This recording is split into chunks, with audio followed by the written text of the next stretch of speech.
Hello everyone पुनरबार नतुन एटा video লৈ আপোনালোকৰ মাজলৈ আহিছো। আজি মই আপোনালোকক খাসী মাংসৰ এটা ৰেচিপি বনাই দেখাম। যদি ভিডিওটো ভাল লাগে তেন্তে হলে ভিডিওটো লাইক আৰু শেয়াৰ কৰিব আৰু মোৰ চেনেলটো সাবস্ক্ৰাইব কৰি দিব আৰু কাষতে থকা বেল আইকনটো দবাই দিব। আহকচোন চাও মইনো ছাগলী মাংসৰ ৰেচিপিটো কেনেদৰে বনাইছো। মই দুটা ডাঙৰ সাইজৰ পিয়াজ লৈছো আৰু 5টা মান কাজু লৈছো আৰু 3টা পকা জলকীয়া লৈছো। কেঁচা হলো একো নাই। এই কেইটা মই এতিয়া পেষ্ট বনাই লম। কেৰাহীখন গৰম হোৱাত ইয়াত মই মিঠাতেল দিছো।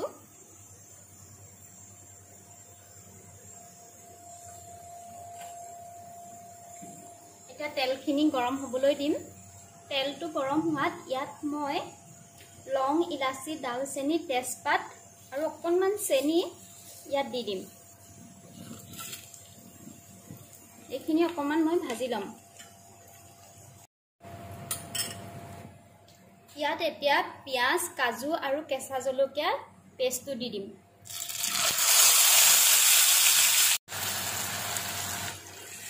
এইখিনি মই অলপ টাইম ভাজি থাকিম।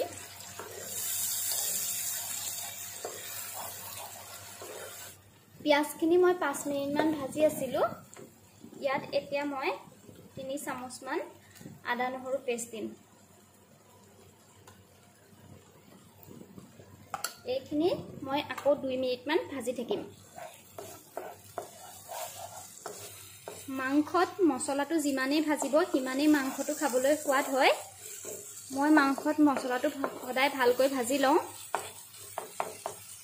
ইয়াত শুকান মছলাখিনি দিম। শুকান মছলাত মই লৈছো জিৰা গুড়ি, ধনিয়া গুড়ি, কাশ্মীৰী ৰেড চিলি, হালধি আৰু অকণমান গৰম মছলা আৰু অকণমান চিলি ফ্লেক্স।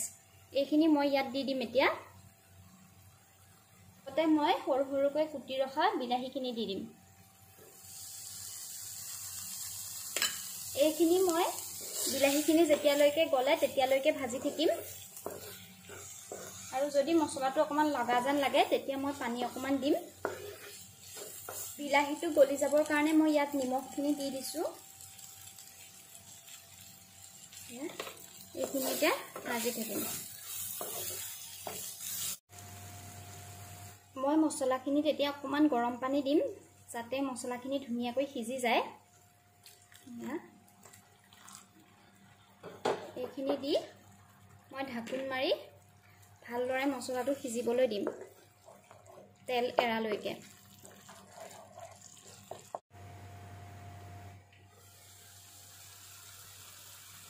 এইখিনি মছলাখিনি ধুনীয়াকৈ সিজি গৈছে আৰু ইয়াৰ পৰা তেল ওলাইছে।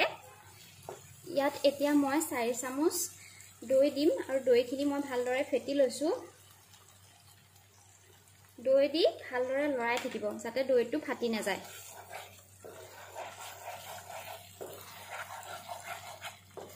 তেতিয়ালৈকে মছলাখিনিৰ লগত দৈটো মিলি নাযায় তেতিয়ালৈকে লৰাই থাকিব আৰু গেছটো হাই ফ্লেমত দিব। মছলাখিনি সম্পূৰ্ণকৈ সিজি গ'ল আৰু দৈখিনিও মছলাখিনিৰ লগত মিলি গ'ল। এতিয়া মই ইয়াত খাচী মাংসখিনি দি দিম। মাংসখিনি দি মই মছলাৰ লগত ভালদৰে মাংসখিনি মিলাই দিম। মছলাখিনিৰ লগত মাংসখিনি মিলি গ'ল। এইখিনি এতিয়া মই এইখিনি সিজিবৰ কাৰণে ঢাকোন মাৰি ৰাখিম আৰু মাজে মাজে মই লৰাই থাকিম।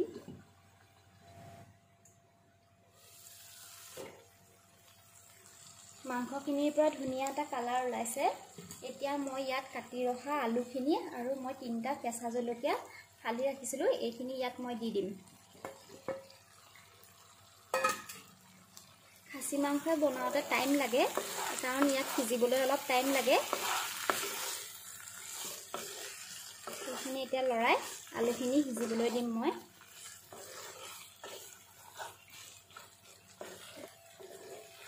মাংসখিনি সিজি গৈছে প্ৰায় আৰু আলুখিনিও হাফ সিজি গৈছে। এতিয়া মই এইখিনি প্ৰেছাৰ কুকাৰত দি দিম।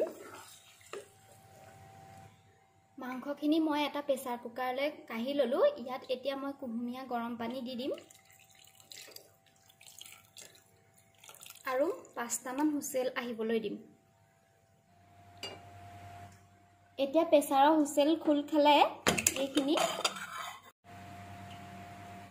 এইখিনি মাংসখিনি এতিয়া মই মাংসখিনি কেৰাহীখনলৈ কাঢ়ি ল'ম মাংসখিনি মই কেৰাহীলৈ কাঢ়ি ল'লো এতিয়া মই মাংসখিনি 2 মিনিট মান উতলিবলৈ দিম এইখিনি কি ধুনীয়া কালাৰ আহিছে দেখিছে আপোনালোকে মাংসখিনি এতিয়া হৈ গ'ল ইয়াত মই ওপৰত অকমান গৰম মছলা দিম মই মাংসখিনি অকমান গ্ৰেভি বনাইছো আপোনালোকক যদি পানী অকমান হৰকৈ লাগে তেতিয়া পানীটো অকমান হৰকৈ দিব এতিয়া এইখিনি লৰাই মই গেছটো বন্ধ কৰি দিম মাংসখিনি হৈ গ'ল আৰু মই হোৱাত এটা বাটিলৈ কাঢ়ি লৈছো মাংসখিনি খুব ধুনীয়া কালাৰ আহিছে আৰু গোন্ধটো খুব ধুনীয়া আহিছে আপোনালোকে এদিন বনাই খাই চাবচোন যিসকল মোৰ চেনেললৈ নতুনকৈ আহিছে সেই সকলে মোৰ চেনেলটো সাবস্ক্ৰাইব কৰি দিব আৰু কাষতে থকা বেল আইকনটো দবাই দিব আজি ভিডিঅ'টো ইমানতে সামৰিছো নতুন এটা ভিডিঅ'লৈ আপোনালোকক পুনৰ লগ পাম নমস্কাৰ